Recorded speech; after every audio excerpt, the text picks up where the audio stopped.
लगातार ये जो लहर है बेकाबू होती हुई दिख रही है। पिछले 24 घंटे में पूरे देश में 1,84,000 के पार हो चुके हैं नए मामले। कब ये 2 लाख छू जाएं कह पाना मुश्किल है, जिस तेजी से ये कोरोना आगे फैलता चला जा रहा है। पिछले 24 घंटे में 1,027 मरीजों की मौत हुई है। मौत का आंकड़ा भी 1,000 के पार हो चुका है। और हमारे साथ इस पर ज्यादा चर्चा के लिए जुड़ गए हमारे सहयोगी परिमल कुमार, जिन्होंने लगातार कोरोना के आंकड़ों पर नजर बनाई हुई है। परिमल, इनको समझने की कोशिश करें अगर आंकड़ों को, तो आज का आंकड़ा चौंकाने वाला है, क्योंकि ऐसा लग रहा है कि कहीं भारत में 2 लाख का आंकड़ा पार ना हो जाए और मौत का आंकड़ा 1,000 के पार हो गया। देखिए अंजलि, ऐसा है कि ये आंकड़ा यही नहीं थमने वाला है, और ये मैं इसलिए नहीं कह रहा हूं कि मेरी कोई एनालिसिस है, क्योंकि स्वास्थ्य मंत्रालय ने कल के प्रेस कॉन्फ्रेंस में भी कहा है कि कोई राज्य ऐसा नहीं है जहां पे मामलों में गिरावट देखी जा रही है। हर जगह मामले बढ़ रहे हैं, कहीं पे ऐसा नहीं हो रहा है कि मामले आपको गिरते हुए नजर आ रहे होंगे, उसका ग्राफ गिरता हुआ नजर आ रहा होगा।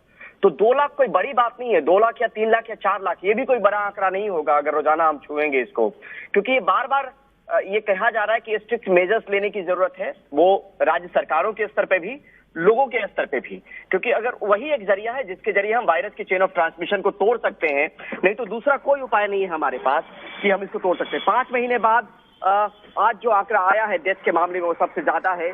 रिकॉर्ड नंबर ये 1,84,000 सिर्फ 1,84,000 पे रुकने वाला नहीं है, 2 लाख पे रुकने वाला नहीं है, क्योंकि कुछ अधिकारियों से बात हुई तो उन्होंने कहा कि चेन ऑफ ट्रांसमिशन को जिस तरीके से हमने पिछली बार तोड़ा था, वो एक जरिया लॉकडाउन का था, तो वो भी इस बार वो उस तरीके से इंप्लीमेंट नहीं करना चाहिए। लेकिन जिन राज्यों में मामले बहुत तेजी से हैं, उन्होंने इशारा जरूर किया और कहा साफ शब्दों में, क्योंकि कैमरे पे कोई बात नहीं करेगा, तो कहा कि पिछली बार जिस तरीके से हमने इसको एग्जांपल सेट किया है वो करना पड़ेगा, क्योंकि लोग बाहर निकल रहे हैं, वो दूसरे लोगों में वायरस दे रहे हैं, तो इस तरीके से दिक्कत हो रही है। जी परिमल, यहाँ पे चिंता बहुत ज्यादा वाकई में पैदा हो गई है, क्योंकि कब ये 2 लाख 3 लाख का आंकड़ा छू जाए।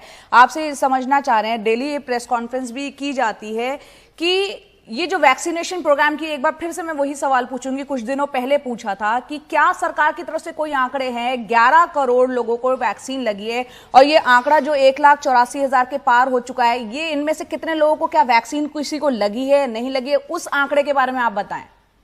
देखिए, उसको लेके इन्होंने काम करना शुरू किया है, और जो टेस्ट आप करवाते हैं कोविड को लेकर, उसमें एक फॉर्म में मेंशन किया गया था कि आपने वैक्सीन ली है तो बताइए कि कौन सी वैक्सीन ली है, कब ली है ना, और ये जानकारी आपको देनी होगी। लेकिन वो औपचारिक तौर पे नहीं बताया गया कि ऐसे कितने लोग हैं।